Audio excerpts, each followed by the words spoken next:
আমাদের সমাজে এখনও কিছু কিছু মানুষ রয়েছে যারা আদিবাসীদেরকে সবসময় দু চোখে দেখতে পারে না। আদিবাসীদের নিয়ে সবসময় গালিগালাজ করে, আদিবাসীদের নিয়ে সবসময় কটূক্তি করে, আদিবাসীদের নিয়ে নিচু জাত, ছোট জাত, অসভ্য, এরকম নানান গালিগালাজ করে থাকে।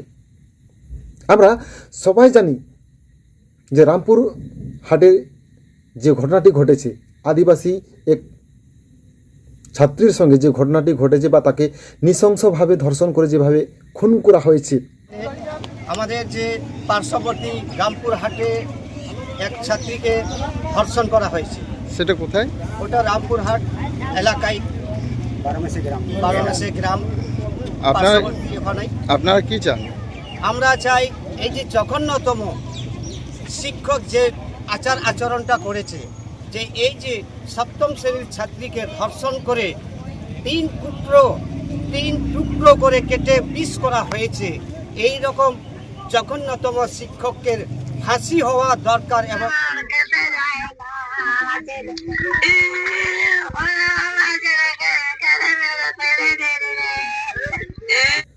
সত্যি এই ঘটনাটি বেদনাদায়ক, নির্ঘিন এক ঘটনা, যে ঘটনা আদৌ আমাদের এই সভ্য সুশিক্ষিত ধর্মনিরপেক্ষ ভারতবর্ষে কখনো কাম্য নয়।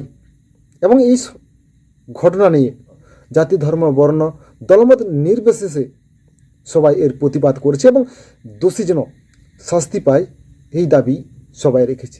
কিন্তু আমি প্রথমে যে ভিডিওর শুরুতে যেটা বলেছি, আমাদের সমাজে এখনও কিছু কিছু মানুষ রয়েছে যারা নিজেকে সুশিক্ষিত, উচ্চশিক্ষিত, সভ্য মানুষ বলে নিজেকে সমাজে পরিচিতি দেয়, কিন্তু তাদের ব্যাকগ্রাউন্ড, তাদের আচার আচরণ, তাদের কমেন্টমেন্ট দেখলে আদৌ মনে হয় না তারা এই সুশিক্ষিত সভ্য সমাজে এক সভ্য মানুষ বলে। পশুর থেকেও এত নির্ঘিন কাজ করতে পারে, সেটা কখনো বিশ্বাস করা যায় না। আপনারা যে স্ক্রিনশটটা দেখছেন, সেই স্ক্রিনশটটা ফেসবুকের একটা স্ক্রিনশট। কিসের স্ক্রিনশট? সেই স্ক্রিনশটটা যে বাহা কিস্কু অর্থাৎ রামপুরের যে আদিবাসী ছাত্রী,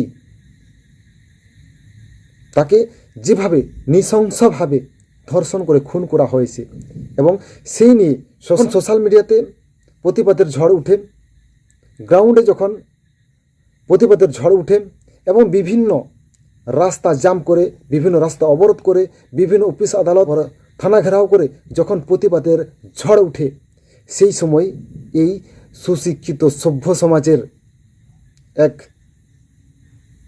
ভদ্রলোক এইভাবে কমেন্ট করেছেন। আপনারা আদৌ ভাবতে পারেন বর্তমানে এই সুশিক্ষিত সভ্য সমাজে যারা নিজেদেরকে সভ্য মানুষ বলে সমাজে পরিচিতি দেন, তাদের কি আদৌ এরকম কমেন্ট করা মানায়?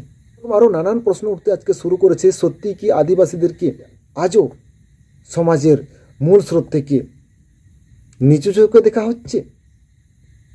কেননা নিচু চোখে যদি না দেখা হতো, তাহলে আজ সোশ্যাল মিডিয়াতে এইভাবে তাদের নিয়ে কটূক্তি, গালিগালাজ, তাদের নিয়ে এরকমভাবে কমেন্টমেন্ট কখনো লক্ষ্য করা যেত না। কেননা আজকে শুধু সোশ্যাল মিডিয়াতে নয়, বিভিন্ন অফিস আদালত, কোর্ট কাছারিতে আদিবাসীদেরকে এইভাবে বিভিন্নভাবে তাদেরকে হ্যারাসমেন্ট করা হচ্ছে। কিন্তু কেন আজকে এরকম আরও নানান প্রশ্ন উঠতে শুরু করেছে। আজকে যেভাবে এই সোশ্যাল মিডিয়াতে এই পোস্টটা দেখলাম, সেই পোস্টটা দেখার পর